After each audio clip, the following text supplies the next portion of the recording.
Yo, good day everyone. Welcome to another video dito sa Man Cannot Ride. We have the Vulcan 650S or the Vulcan S650. 60 to 70 horsepower, depende sa dyno na nasusukat. And this is the XSR 900.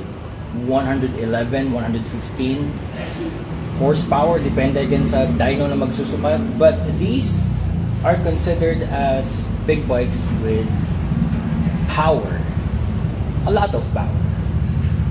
Today is the barangay elections, I think, and yeah, it's all about power. Yan na naman tayo. Hindi nga lang, pagdating sa gobyerno, pagdating sa politika, power corrupts. It's the source of all evil. No, okay. We're not gonna talk about politics right now. Hindi natin pag-uusapan kung bakit power corrupts in the government.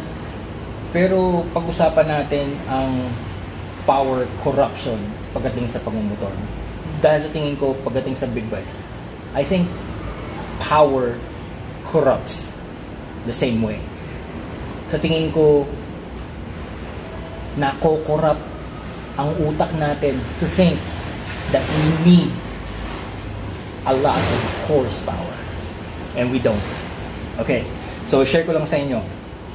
When it comes to motorcycles, big bikes, nag-research ako kasi ina-analyze ko nun yung power to weight ratio, nagre-research ako about power delivery, yung power curves, and peak power, peak torque. So nung nag-aaral ako niyan, I came across a researcher na nakausap ko at tinanong ko sa kanya, sabi ko, is there a way? Okay, is there a way na pwede nating makompute kung ano ba talaga yung kailangan nating horsepower for a certain application or a certain use? So tinanong niya ako ng maraming tanong kasi maraming variables lang kinakailangan. So sabi ko, it's for street riding, and ang legal speed limit sa Pilipinas, sa bansa ko, sabi ko sa kanya is 100 kph. Siguro 120 kph overtaking, tapos siguro 140 kph, ito yung mga tipong paminsan-minsan na short burst or sprints. 140 is, I think, more than enough. So sabi niya, okay, let's put it at 120 kph daw. Okay, 120 kph. Binigay ko sa kanya yung timbang ng motor ko. Si Octavia nandito. Sabi ko, 206 kilograms yung motor, plus minus siguro mga another 10 kilograms for the fuel. Tapos ako, 70 kilograms. Yung gear ko, 7 kilograms. So all in all, nasa 300 kilograms yung package namin ni Octavia. Ayan, tapos sabi ko sa kanya, the motor, blah blah, 2 cylinders, blah blah, 41 horsepower, blah blah, kung ano-ano pa. Dami niyang tinanong sa akin. And wala siyang binigay na formula, pero sabi niya sa akin, based on other researches na nagawa niya, sabi niya, to achieve 120 kph on the streets, okay, yung regular cement, regular asphalt, flat road,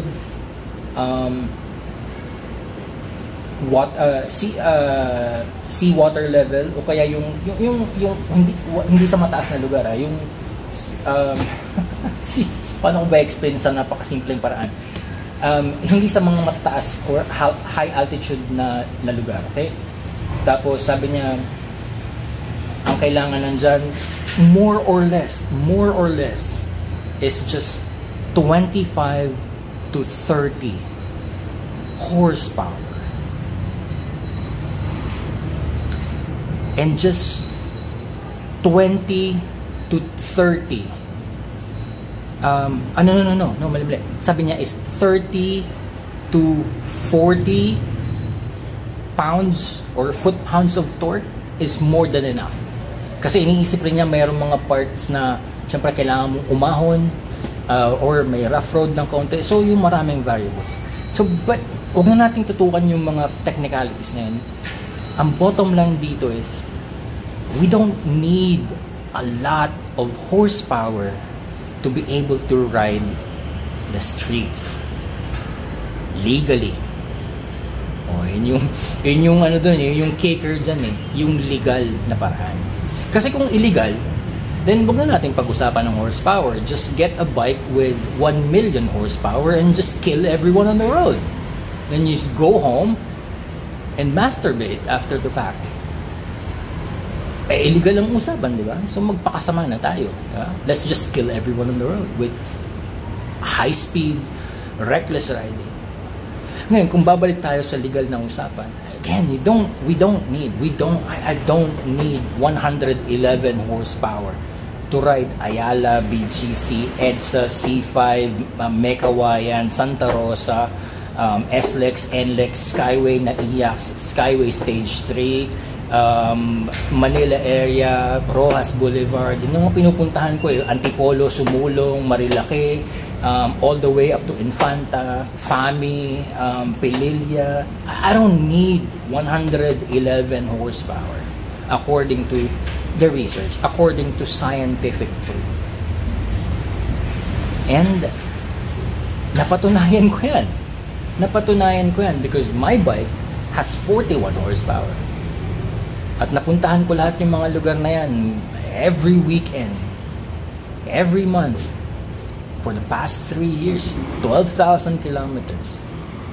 Hindi ako nakaramdam ni minsan sa pagra-ride ko na shit, I need more power.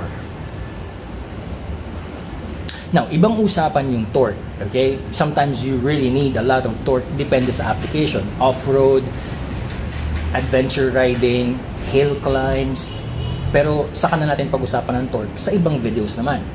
Let's focus on horsepower. Kasi itong horsepower, ito yung ego figure. Ito yung ipinapagmayabang ng marami. The reason why people are buying big bikes with a lot of horsepower is just because of ego. It's just because of pride. It's just, Tagalogin natin, yabang, pag-aangas, pagpapakul, pagpapaastig. And now, it's compounded by social media for the attention, for the views, for the likes, for the adrenaline rush, for the thrill, para sa makasariling kaligayahan. Yes, makasariling kaligayahan. Ibig sabihin, madamot na kaligayahan. But anyway, hindi naman ako pare para mag-sermon. So, let's get back to horsepower. Tingnan naman natin ngayon, ano yung mga positives and ano yung negatives with having too little or too much horsepower. Ito, example. Ito na lang, itong dalawang to, Japanese big bikes, right?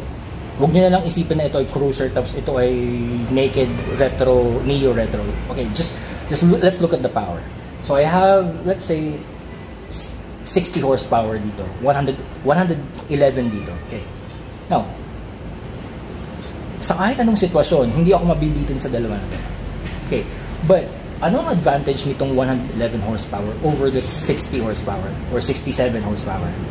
Okay, ang advantage nito is that number one, mapapakamot kayo dito, this 111 horsepower can be more efficient than the 67 horsepower. Pwede itong mas matipid kaysa dito. Okay, let me give you an example na sa tingin ko hindi nyo ako pwedeng i-bash. This is from Top Gear UK. Ito yung original Top Gear. This is from Jeremy Clarkson himself, the legendary Jeremy Clarkson. Meron silang ginawang test sa Top Gear UK test track. Isang Toyota Prius na ang bentahe ay matipid sa gasolina. Tapos meron silang BMW M3 CSL, if I'm not mistaken, na hindi mo pwedeng sabihin na matipid sa gasolina. So what they did is pinatakbo nila sa racetrack yung dalawang sasakyan. Nauuna yung Prius, yung Toyota Prius. Sabi ni Jeremy, sa driver ng Toyota Prius, he needs to drive as fast as he can, yung Toyota Prius. Yung BMW M3, he just needs to follow the Prius. Huwag kang aagwat, huwag kang lalayo, huwag ka ring overtake. Bubuntutan mo lang. So they did that. I think it was 10 laps. At napatunayan nila na during those 10 laps, same speed, same road, same conditions, same atmosphere, same time, mas matipid yung BMW M3. na mas malakas yung horsepower, mas malakas kumonsumo ng gasolina pero naging mas matipid. So it's not, sabi ni Jeremy Clarkson, it's not the car you drive, it's how you drive it. Okay, so with 111 horsepower, pwede kang maging matipid dito dahil pwede ka lang maging chill. Yun ang problema. Yun ang problema nga lang. Kasi ang mga big bike riders, dahil sa tingin nila, big bike to eh. Bakit ako mag-chill? Diba? Meron pa nga motovlogger na ang sabi daw, ang legal speed limit ng big bikes dito sa SLEX ay 120 kph. Hindi ko alam kung saang batas o konstitusyon niya hinugot yun. But, no. It's not. So, if we are going to drive, let's say, my motorcycle, 41 horsepower, sa SLEX, kasabay nitong XSR 900, 111 horsepower, same speed, 100 kph, this bike will be more efficient. Kasi chill lang siya. Konti lang ang bigay ng throttle, it can go 100. Samantalang yung sa akin, medyo mag-e-effort ng kaunti to reach, to maintain 100 kph. Imaginein mo kung pwede ang mga scooters at saka mga underbones sa expressway. Baka umiyak yung mga yun sa konsumo ng gasolina nila. Kasi nakasabay na ako sa daan ng isang scooter. Hindi ko na sasabihin yung brand tsaka yung make kasi baka i-crucify ako dito sa social media. Pero sinabayan niya ako. Sinundan ko lang siya. Talaga namang iyak na yung motor niya. Awang-awa na ako. Iyak na yung makina. Iyak na iyak. Naririnig ko na yung gulong. Talagang yung gulong sumusuko na. Yung kadena, makakalas na. Tapos yung kaluluwa ng rider, maiiwan na niya. Naka-t-shirt lang. Naka-jogger pants. Tapos naka-nutshell helmet. Diyos ko dahil. Tapos sinabayan ako. Takbo namin 80. Yung kanya, iyak na. Ako, mamamatay na ako sa init. And my bike, hindi siya na-stress. So that's one thing. Okay, that's one thing. If you have high horsepower engine, and if you're riding it legally and properly, reasonably, and in an acceptable manner, then the engine is not stressed out. Hindi na-stress yung engine. Okay? Kumpara sa small displacement motorcycles na small power, talagang pigang-piga ka na yung makina. Okay, that's one thing. On the other hand,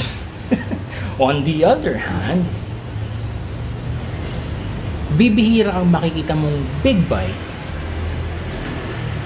riding legally.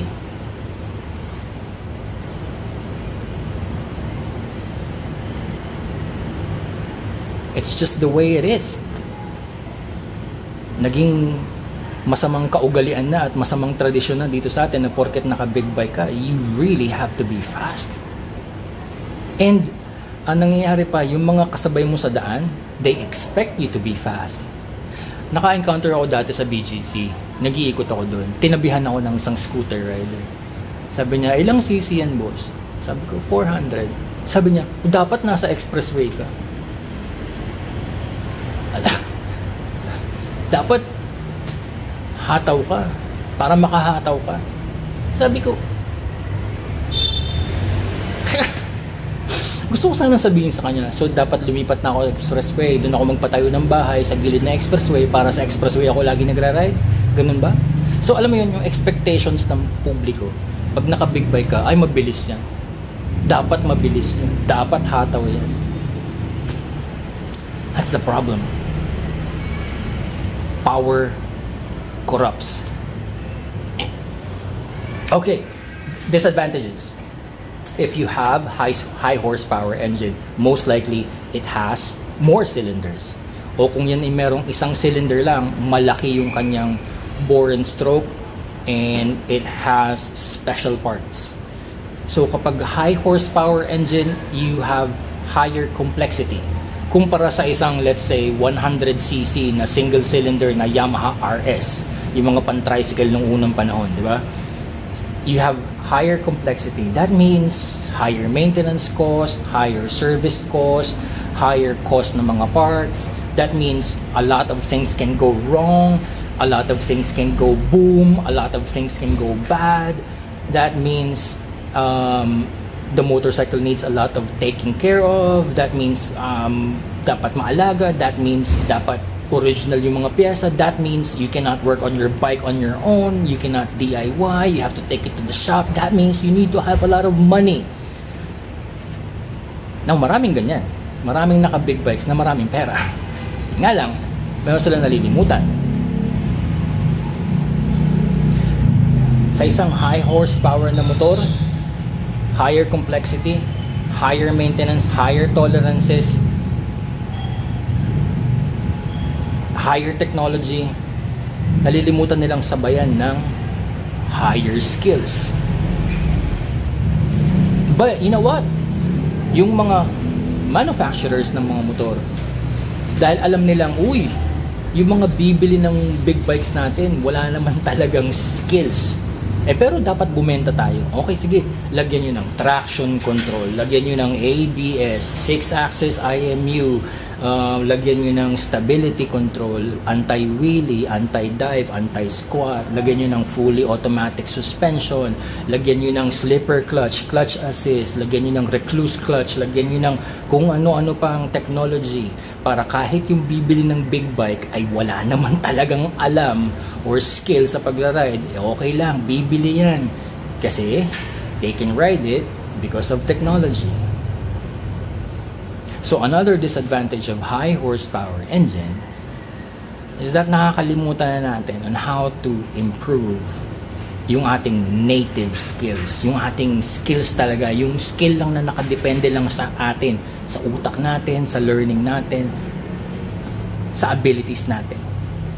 When we have high horsepower motorcycles na talagang merong mga tech packages, we become lazy. Hindi na tayo marunong mag-aral ng throttle control kasi merong traction control. Hindi na tayo marunong ng brake modulation kasi may ABS. Hindi na tayo marunong mag-adjust ng trail braking in a corner kasi may lean sensitive traction control and ABS, may 6-axis IMU. Hindi na tayo marunong ng clutch modulation kasi may clutch assist, may slipper clutch. Hindi na tayo marunong ng clutchless shifting kasi may quick shifter. And that's all because of the high horsepower. Hindi niyo ba napansin? Walang lumabas na motor na high horsepower pero walang technology. Subukan nyo, maghanap kayo ng motor, big bike na 150 horsepower pero walang ABS, walang traction control, wala. Makikita nyo lang yan sa mga race bikes. Pero sa mga production bikes, no, wala. Why? Because chances are 100% kapag meron kang high horsepower big bike na walang kahit anong rider aids at yan ibinenta mo sa isang 17-year-old na binigyan ng papa niya ng pera o pinautang ng isang lending company, chances are that person is gonna die.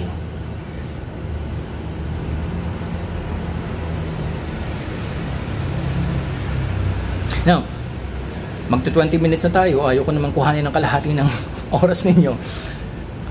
What I'm trying to say here is, we can expound on this subject kahit buong araw, 8 oras kaya ko magsalita.